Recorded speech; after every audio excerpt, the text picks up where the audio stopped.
Lesson 13, Meetings. Today you're going to learn almost 100 practical English phrases to use in meetings. Many of them, such as the phrases for expressing opinions, agreeing, and disagreeing, can also be used in other situations outside of work. Let's begin with a few vocabulary words. The verbs typically used with meeting are have and hold. For example, we're going to have another department meeting on Friday. Let's hold a meeting to discuss the policy changes. You can also use schedule, arrange, or organize to talk about having a meeting in the future. When you participate in a meeting, you attend the meeting. That's more formal. Or go to the meeting. That's more informal. For example, did you go to the project team meeting? Several people did not attend the development meeting. A well-organized meeting will have an agenda. That's a list of topics, often called items, that will be discussed. In some meetings, one person keeps notes that will be the official record of the meeting. These are called the meeting minutes. Why hold a meeting? There are many different reasons. One is to brainstorm. Brainstorming is creating a lot of different ideas so that they can later be analyzed, evaluated, and the best ones can be selected. Brainstorming is often done as a first step in a project before there is a definite plan. Another reason to hold a meeting is to develop a strategy and allocate tasks. A strategy is a plan for completing a project, and to allocate tasks means to assign specific items of work to specific people. Meetings are also held to collaborate, work together, on projects, and give updates, reports of progress and current status. Finally, meetings are held to make decisions.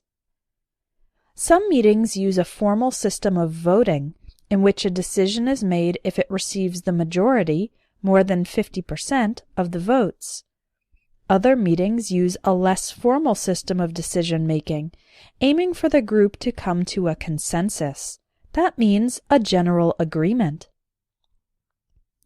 Let's learn some phrases for beginning a meeting.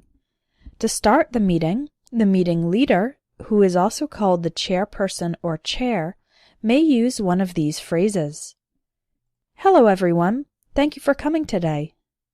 Since everyone is here, let's get started. First, I'd like to welcome you all.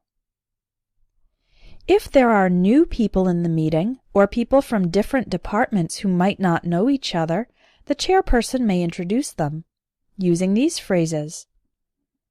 I'd like to take a moment to introduce Carla from the Public Relations Department. Please join me in welcoming Jim, a consultant who will be helping us with project management. Sheila, would you like to introduce yourself? Finally, it's good to state the specific topic or objective of the meeting in order to focus the discussion. For example, as you can see from the agenda, we'll be talking about I've called this meeting in order to. Our main goal today is to. For example, our main goal today is to determine the budget for 2013. Phrases for asking for opinions. Meetings often begin with the presentation of some information and then a request for opinions. To ask people for their opinions, you can say, "What does everyone think about?" "I'd like to get your feedback on." "What are your thoughts about?" "What are your views on?" After one person has expressed his or her opinion, you can say "thanks" to acknowledge the opinion. Then use these phrases to ask for more people to respond. What does everyone else think? Are there any other comments? If there's a specific person who you would like to hear from, you can ask him or her directly by using these phrases. Susan, can we get your input? Would you like to add anything, Susan? Now let's learn some phrases for giving your opinion, with some detail in order to give you some flexibility in the way you express your opinion. These phrases are strong. I strongly believe that. I'm positive that. I'm convinced that. I have no doubt whatsoever that. There's no question that. This last one, there's no question that, is the strongest. Here are some phrases to express your opinion in a normal way. I think, I believe, or I feel that. From my point of view. In my experience, or I find that.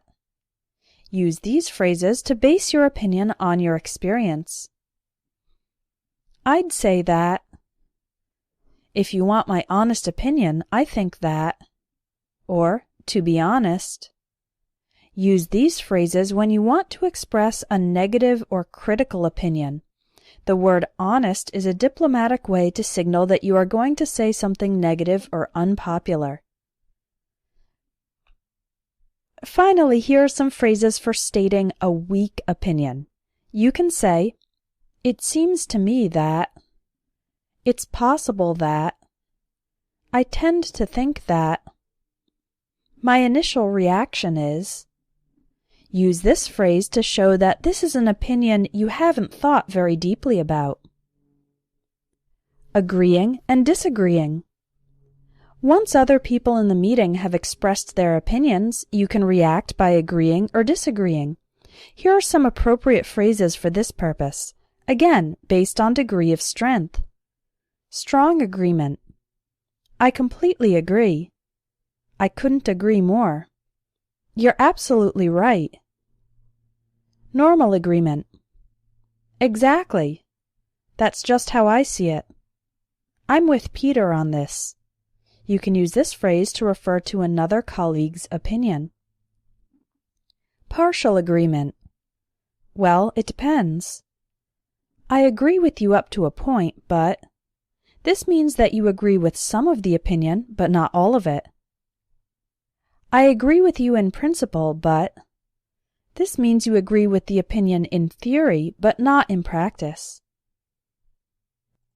Normal disagreement. In English, saying I disagree can be a little too direct and may be considered impolite. Use one of these phrases instead to disagree diplomatically. I'm afraid I disagree. I'm not so sure about that. I see it differently. Yes, but.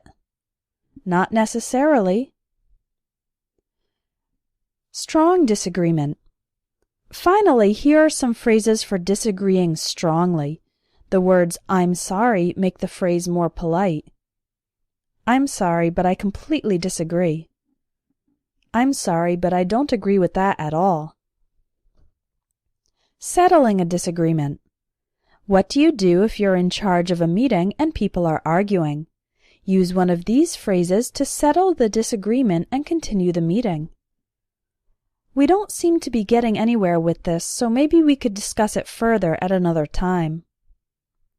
Let's move on. I think we're going to have to agree to disagree. Suggestions. If you'd like to make a suggestion or recommendation, you can use these phrases. The weaker phrases introduce an option as a possibility, and the stronger phrases give more emphasis to your belief that it is a good idea. Weak phrases. We could. Why don't you? Or why don't we? How about? Or what about? Strong phrases for suggestions. I suggest. I recommend. We should. Let's. Note that the phrases we could, why don't we should, and let's are followed by the base form of the verb.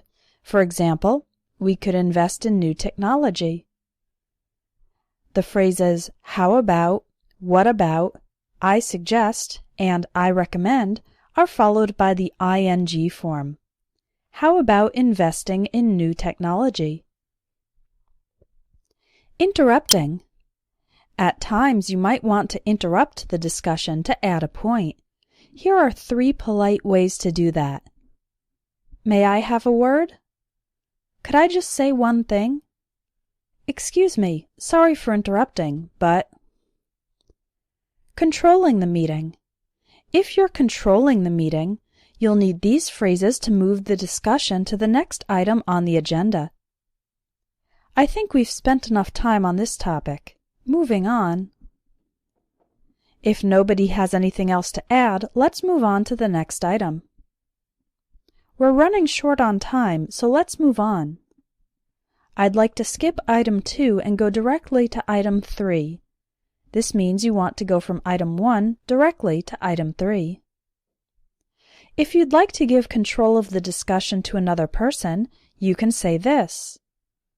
I'd like to hand it over to Brian, who is going to lead the next point. Next, Brian is going to tell us about... Finally, it's common for discussions to go off topic. However, you can bring the discussion back to the main point by using one of these phrases.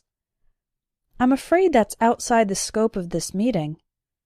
I think we're getting a bit off topic. We'd better save that for another meeting. Let's get back on track, okay? Getting back to... Closing. At the end of the meeting, use one of these phrases to close it. It looks like we've covered the main items on the agenda. That will be all for today. If no one has anything else to add, then I think we'll wrap this up. You can also use a phrase similar to the ones used at the end of presentations, such as, let me quickly summarize the main points. You can also set a date for the next meeting. Our next meeting will be, or let's get together, on January 29th, on the first Monday of next month, 2 weeks from today. If the date of the next meeting is not yet scheduled, then you can say, I'll let you know the date of our next meeting.